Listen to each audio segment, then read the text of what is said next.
தோழர்கள் அனைவருக்கும் வணக்கம்.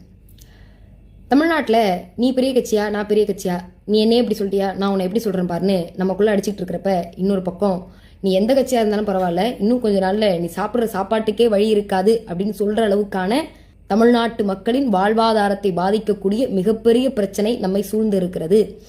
யாருக்கு தெரியுமோ தெரியலையோ, ஆனால் இந்த பிரச்சனையை முன்கூட்டியே உணர்ந்து கொண்டு 93 வயதில் ஒரு தலைவர் நானே போராட்ட களத்தில் இறங்கி போராடுகிறேன் என்று சொல்லி ஆர்ப்பாட்டத்தை அறிவித்து தமிழ்நாட்டு மக்களாகிய உங்களையும் உரிமையோடு அழைக்கிறார் திராவிடர் கழகத்தினுடைய தலைவர், தமிழர் தலைவர் ஆசிரியர் கி. வீரமணி அவர்கள். இப்ப ஆர்ப்பாட்டம் நடத்துற அளவுக்கு அப்படி என்னங்க பிரச்சனை வந்துச்சு அப்படின்னு கேட்டா, இந்த பிரச்சனை இன்னைக்கு நேற்று வந்த பிரச்சனை இல்லை. கிட்டத்தட்ட 170 வருடங்களுக்கு மேலாக தமிழ்நாட்டிற்கும் கர்நாடகத்திற்கும் இடையே நடைபெறக்கூடிய காவிரி நதிநீர் பங்கீட்டு பிரச்சனை. பிரிட்டிஷார் ஆட்சி காலத்திலேயே இந்த பிரச்சனை இருந்தது. அன்னைக்கு இருந்த மைசூர் மாகாணமும் சென்னை மாகாணமும் சேர்ந்து ஒரு ஒப்பந்தம் போடுறாங்க. அந்த ஒப்பந்தம் என்ன தெரியுமா? 2 மாகாணமும் இன்னொரு மாகாணத்தோட ஒப்புதல் இல்லாம அணை கட்டக்கூடாது அப்படிங்கிறது அந்த ஒப்பந்தம். ஆனா காலப்போக்கில் அந்த ஒப்பந்தத்தையே லாவகமா மறந்து 5 அணைகள் கட்டுறாங்க. அந்த 5 அணைகளாலேயே இன்னைக்கு தமிழ்நாட்டிற்கு வரக்கூடிய நீர்வரத்து குறைஞ்சிருக்கு. விவசாயிகள் பாதிக்கப்பட்டார்கள். இதை எதிர்த்து போராட்டம் நடத்திருக்கிறோம், ஆர்ப்பாட்டம் நடத்திருக்கிறோம். தமிழர் தலைவர் ஆசிரியர் அவர்கள் கிராமமா போய் பிரச்சாரம் செய்திருக்கிறார்.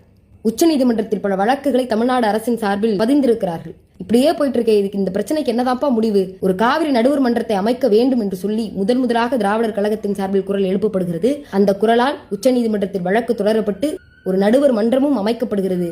அந்த மன்றத்தின் வாயிலாக தமிழ்நாட்டுக்கும் கர்நாடகத்திற்கும் பல கட்டுப்பாடுகளை விதிக்கிறார்கள். தமிழ்நாட்டுக்கு நீங்க இவ்வளவு தண்ணியை கொடுக்கணும்னு சொல்லி கர்நாடகத்திற்கு பரிந்துரைக்கிறார்கள். ஆனா இன்னைக்கு வரைக்கும் அந்த மன்றத்தால் பரிந்துரைக்கப்பட்ட நீரின் அளவை தமிழ்நாட்டுக்கு அவங்க கொடுக்கல. அதனால தமிழ்நாடு மீண்டும் உச்சநீதிமன்றத்தில் வழக்கு தொடர்றாங்க. இப்படியே பிரச்சனை போயிட்டு இருக்கிறப்பதான் 2015 ஒரு புதிய பிரச்சனையை கொண்டு வராங்க கர்நாடக அரசு. அது என்ன அப்படின்னா, நாங்கள் மேகதாது அணை கட்ட போறோம் அப்படின்னு 2018 அதுக்கான திட்ட அறிக்கையும் தயாரிச்சு நீங்க ஒப்புதல் வழங்கணும் அப்படின்னு சொல்லி உச்சநீதிமன்றத்திட்ட அறிமுகம் பண்றாங்க. இதை எதிர்த்து தமிழ்நாடு அரசு ஒரு வழக்கு பதிகிறாங்க. அந்த வழக்கை உச்சநீதிமன்றம் தள்ளுபடி செய்கிறது. தள்ளுபடி செய்த தீர்ப்பை எதிர்த்து மறுபடியும் ஒரு மனுவை தாக்கல் செய்யறாங்க. அந்த மனுவையும் உச்சநீதிமன்றம் கடந்த ஏப்ரல் 15ஆம் தேதி தள்ளுபடி செய்திருக்கிறது.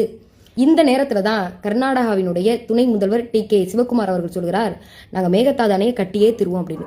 இந்த அணை கட்டுறதுக்கு அவங்க என்ன காரணம் சொல்றாங்க அப்படின்னா, நாங்க கர்நாடகத்துக்கு கூடுதலா 4.75 டிஎம்சி தண்ணீர் கொடுக்கணும் அப்படின்னு சொல்லி.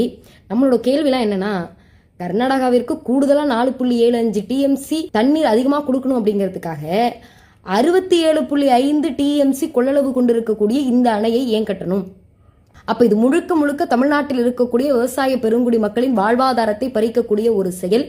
இதை ஒருபோதும் நாங்கள் அனுமதிக்க மாட்டோம் என்று சொல்லி திராவிடர் கழகத்தின் சார்பில் இந்த ஆர்ப்பாட்டத்தை முன்னெடுத்திருக்கிறார்கள். இதை ஏதோ விவசாயிகளுடைய பிரச்சனைன்னு சொல்லி சுருக்கிட முடியாது. ஏன்னா இன்னைக்கும் பசி வந்தா ஒரு டேப்லெட்டை போட்டு பசி ஆத்திக்கிறதுக்கோ இல்ல பீஸா பர்கரை மட்டும் சாப்பிட்டு பசியை போக்கிக்கிற நிலைமைக்கு நம்ம இன்னும் வரலன்னு நினைக்கிறேன்.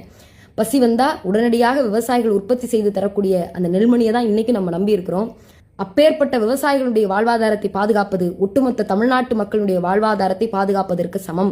அதனால் கட்சி வேற்றுமை பாராட்டாமல் அனைவரும் இந்த ஆர்ப்பாட்டத்தில் கலந்து கொள்ள வேண்டும்.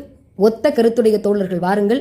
வருகிற மே 31 திருவாரூரில் காலை 9 மணி அளவில் மேகதாது அணையை கட்டியே தீர்வோம் என்று சொல்லும் கர்நாடக அரசை எதிர்த்தும், பாராமுகம் காட்டும் ஒன்றிய அரசை எதிர்த்தும், மெத்தன போக்கோடு செயல்படும் உச்சநீதிமன்றத்தை எதிர்த்தும் போராடுவோம். வெற்றி பெறுவோம். வெற்றி கிட்டும் வரை போராடுவோம். நன்றி.